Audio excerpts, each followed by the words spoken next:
I'd love to live like a river flows, carried by the surprise of its own unfolding. That beautiful line from John O'Donoghue, to me, epitomizes the intention behind my retreat, which will be held at the end of September. It's called Walking the Path of Ease. So I want to share a few thoughts about what is the path of ease and how do we walk it? What does that look like? And there are two threads that I want to speak about that kind of run through this concurrently. The first is what to me is one of the most amazing and powerful ideas to emerge in human consciousness ever, which is the realization that we are the creators of our own experience, that our experience of life originates and arises from within us. It's not being imposed from the outside, contrary to how it looks and feels in our experience much of the time. And that's not a new idea. It's an old idea that has shown up in different forms. It's been around for millennia as far as we can tell. I was first introduced to it in my early 20s, the notion that you create your own reality. And I knew there was some truth in it. I also knew that there was a misunderstanding around it and that it was easily misunderstood and misinterpreted. So it's something that I kind of grappled with for a long time.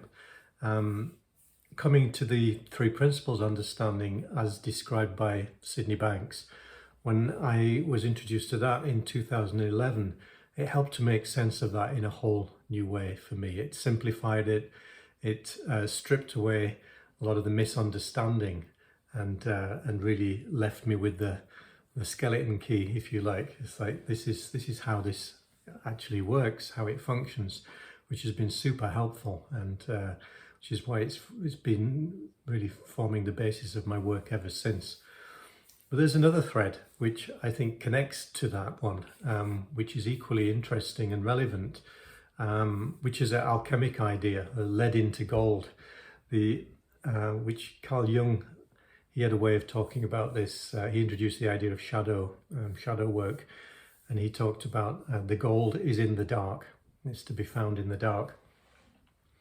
And this idea is, I think, relevant because what it points to, for me, just on a very practical level, is the fact that it's in our daily life experience that we're given the opportunity to either find the path of struggle or the path of ease, or anything in between.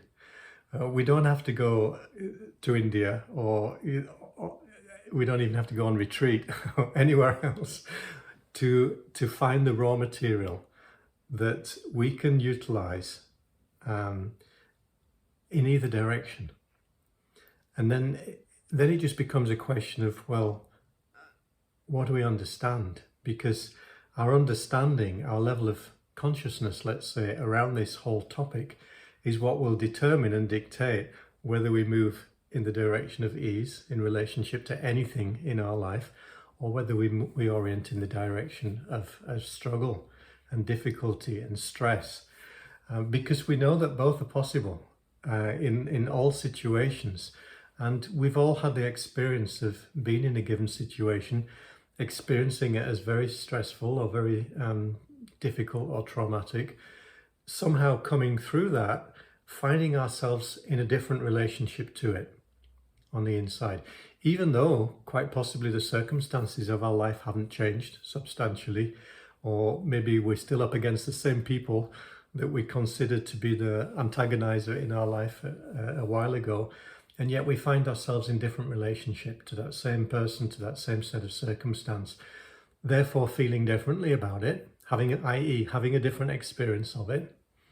And from that place of having a different relationship, a different felt experience of something, we find new possibilities emerge. We find new ways of being in the world. We find ourselves capable of having new responses to life that we didn't know we were capable of before. And so that's when we get creative We get to explore possibilities that just they weren't on the table before. We couldn't see them as possibilities. Other people could maybe, or we could see them as possible for other people, but we couldn't see it as being available to us ourselves. And then we can. And often quite suddenly, something becomes even obvious to us that seemed impossible just moments earlier. So there is that magical interplay of elements that takes place here.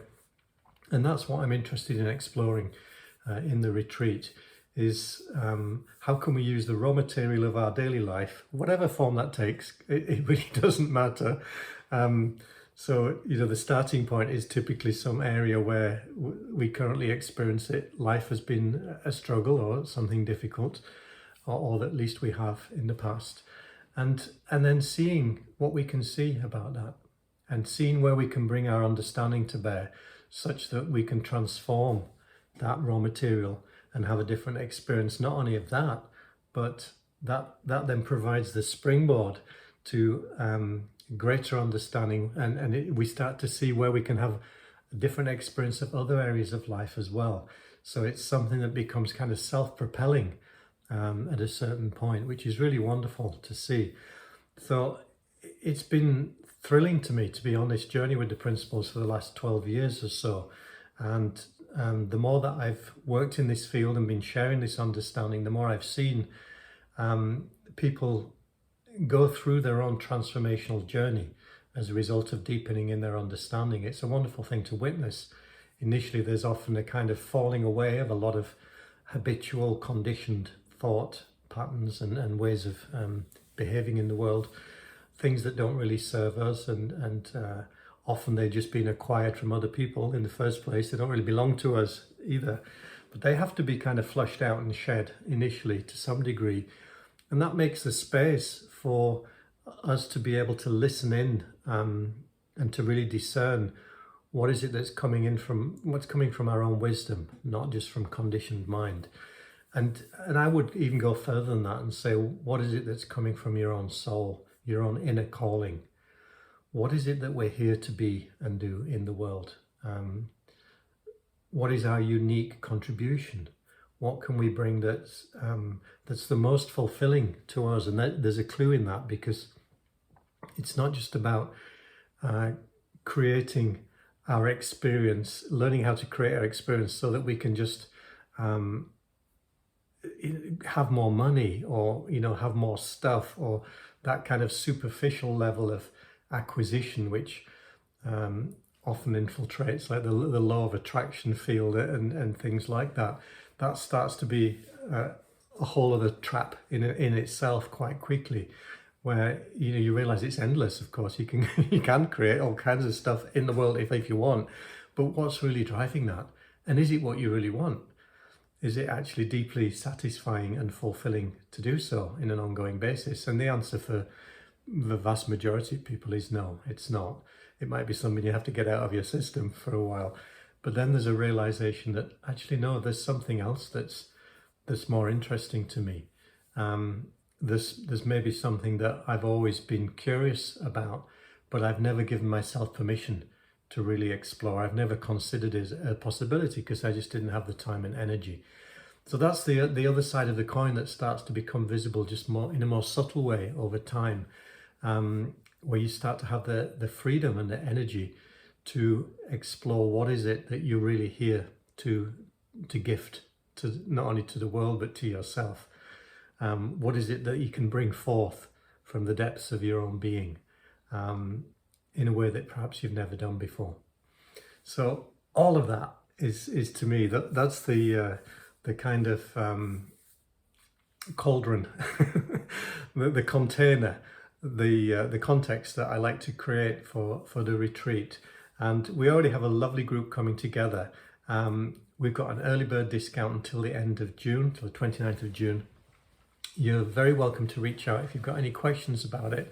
If you're curious, you can email myself or Sheila Massand, who's my friend and organizer, who'll be hosting us in Spain, where she lives. I love to explore these things in a small group setting with a group of like-minded people. For me, it amplifies and enhances anything that each of us can experience individually on our own. And it also amplifies it way beyond what we can experience through the medium of Zoom and YouTube, or, you know, as wonderful as the technology is, for me, it's a very poor substitute compared to actually spending physical time together and getting to know each other in that deep way. So if it speaks to you and you're curious, do feel free to reach out, and I hope you can join us. It'll be a lot of fun.